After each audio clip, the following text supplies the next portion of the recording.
How you doing, everybody? Welcome to yet another episode of Hockey on the Spot with Brandon Barenfeld. I'm Brandon Barenfeld. Thank y'all for joining me today. This is episode number 5 of my series, Hockey on the Spot, continuing with our 30 teams in 30 days for the entire month of August. And today we are going to be talking about the Edmonton Oilers. The Edmonton Oilers, much better year than the last couple of years, but still not a great year. They once again finished with an under 500 record, and they haven't made the playoffs in 7 years since going to the Stanley Cup Finals in 2006. And they finished 12th in the Western Conference this year, 10 points out of the 8th spot. 7th to last overall in the National Hockey League, just 3 points ahead of their arch rivals, the Calgary Flames. So definitely another rebuilding year for the Edmonton Oilers, but a rough year for some players, particularly their top center and former first overall pick back in 2011, Ryan Nugent-Hopkins, after an MVP caliber tournament in the World Junior Championships for Team Canada, where he led all forwards and defensemen in scoring. He got injured shortly after, missed a lot of time in the NHL, and when he came back, only 20 assists and only 4 goals. So not Ryan Nugent-Hopkins numbers at all. He'll be having off-season surgery. Might not play at the start of the year, but might. He could be back as soon as the season opener on October 1st, but could also be back as late as November 1st, a month later. So definitely going to be interesting to watch in Edmonton. But other than that, the Edmonton Oilers continue to rebuild. They got Sam Gagner locked up to a 5-year deal to solidify their second-line center. He had a breakout year last year, second on the team in scoring. Only Taylor Hall had more points last season than Sam Gagner, who finally looks like he's starting to break out. Fantastic rookie season for another former first overall pick, Nail Yakupov, first overall 2012. 17 goals, 31 points, very solid numbers for a lockout-shortened season. And then Taylor Hall, of course, pretty healthy last year. He was the best player on the entire team. He led the team with 16 goals and 50 points, and only missed 3 games this year, so generally a healthy year for Taylor Hall for the first time. And there were a lot of changes in Edmonton this year. Many changes, including a change in the general manager's booth and the head coaching staff. Steve Tambellini was let go after several years in Edmonton. Craig McTavish, former player and coach, will now return to the Edmonton Oilers for the 3rd time as a GM.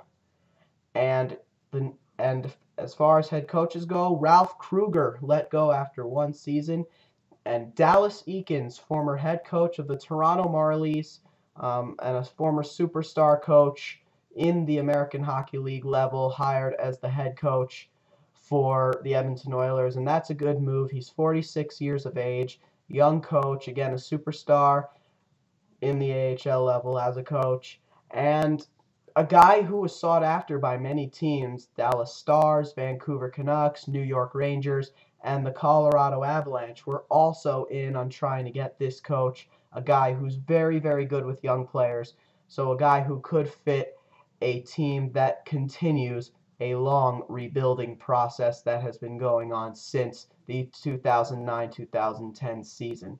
So for the Edmonton Oilers, the rebuild continues. And they were very active in the offseason outside of the coaching staff.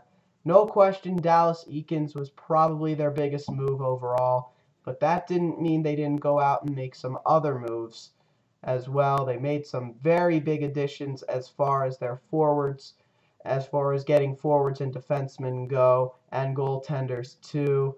They went out and got a couple of goaltenders because of the fact that Nikolai Habibulin has left the city of Edmonton to go back to the Chicago Blackhawks for a second time. They went out and got both Richard Bachman from the Dallas Stars and Jason LeBarber from the Phoenix Coyotes. Both will compete for the backup job behind Devin Dubnyk. They went out and got forward Ryan Hamilton, a superstar down in the American Hockey League level, also from the Toronto Marlies. Played a few NHL games with the Toronto Maple Leafs last season.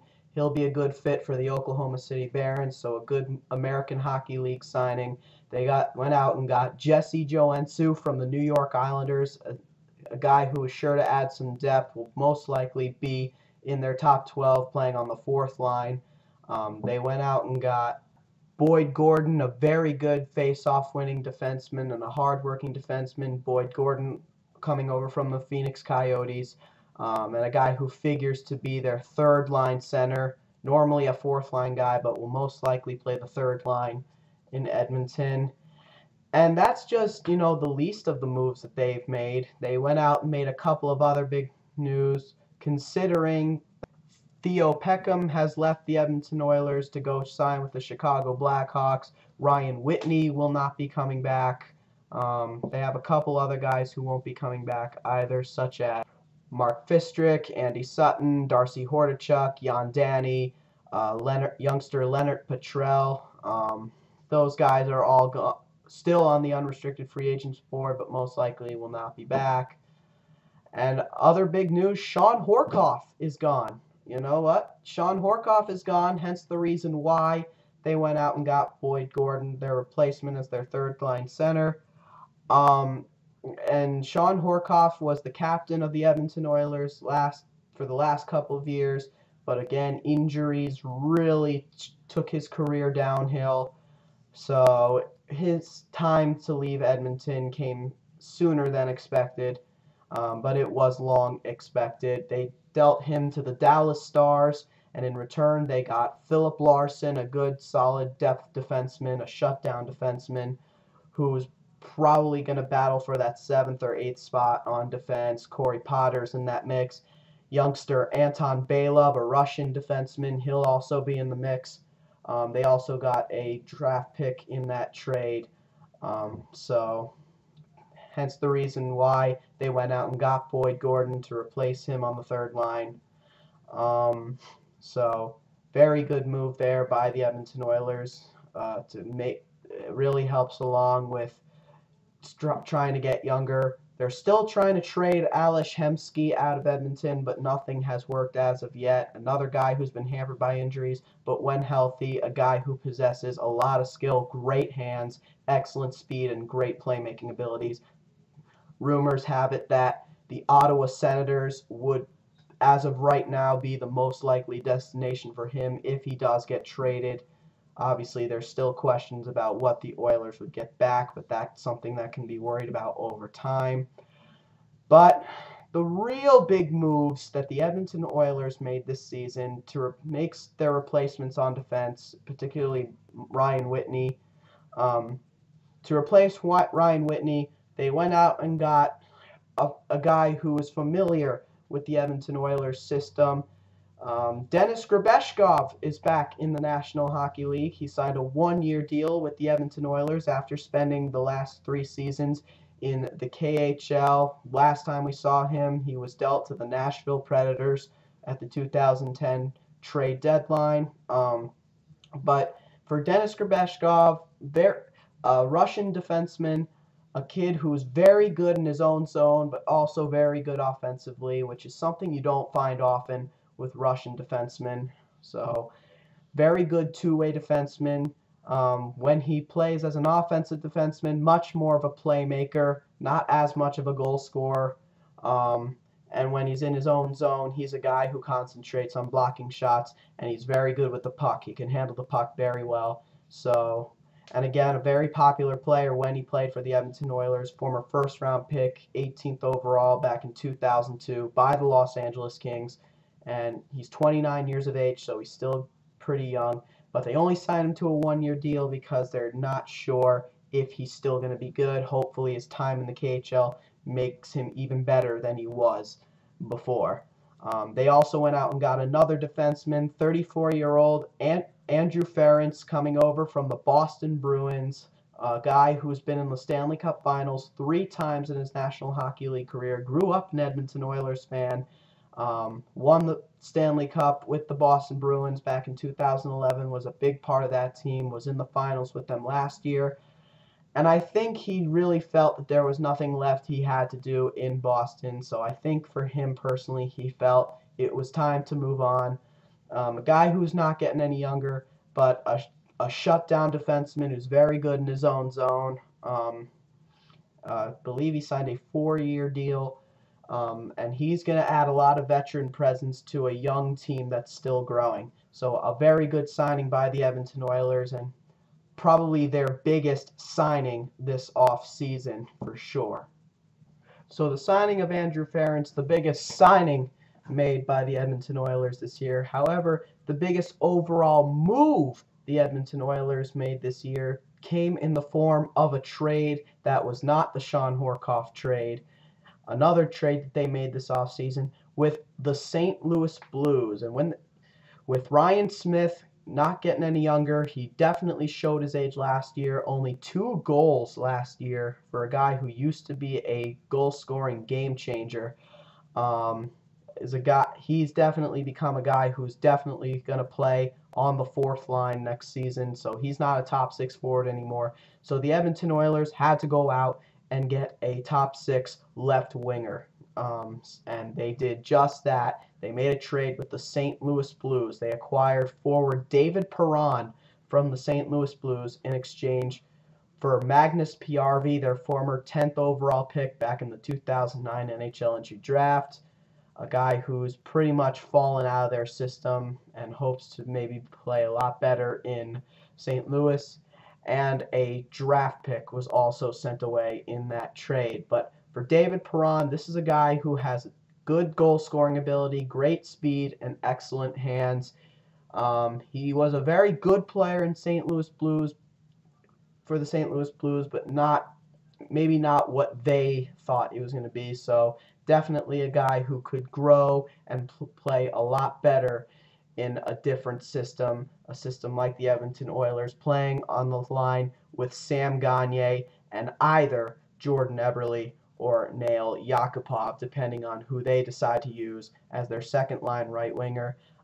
So whenever Ryan Nugent-Hopkins does come back from his injury, the Edmonton Oilers are going to be stacked as far as their top 6 goes. But they still have one roster spot to fill, the role of a 4th-line center. They do have Mike Brown up in their system, but he's not a center. So a guy who's going to play on the line with Ryan Smith and Jesse Joensuu. It's most likely that the 3rd line that's going to be centered by Boyd Gordon. Ryan Jones will be on that line, and Ales Hemsky, unless he gets traded, will also be on that line, at least for now. Again, they are still trying to trade him, so we'll see how that works. But they do have some guys in their system. They pretty much figure that Anton Lander is pretty much going to be the guy playing that 4th-line center role. But they do have some other possibilities. Ben Eager is in their system still. They got Timu Hartikainen, a Finnish forward, in there. They got a young kid by the name of Marco Arcobello, who they're keeping a very close eye on. So he's a guy who they're going to watch come up the ranks, hopefully one day. A good shutdown centerman. But for now, I think at least to start the season, Anton Lander is probably going to be their 4th-line center. And he'll play on the line with Jesse Joensuu on the right and Ryan Smith on the left. So the Edmonton Oilers stacked at forward. Their defense, outside of Dennis Grabeshkov and Anton Lander, not Andrew Ference, outside of Dennis Grabeshkov and Andrew Ference and Justin Schultz, they do have some other good guys. Ladislav Schmid is still there. Jeff Petry's still there. Nick Schultz is still there. They got Corey Potter and, of course, Philip Larson from the Sean Horkoff trade as their 7th and 8th defenseman. Anton Baylov as their not possible 9th defenseman. They also got Jeff Petrie as well. So they're pretty good on defense. I'd say they're much better at forward, though. The real main concern for the Edmonton Oilers is their goaltending, in my opinion. That's going to be the key factor for them, and we'll get a little more into that later.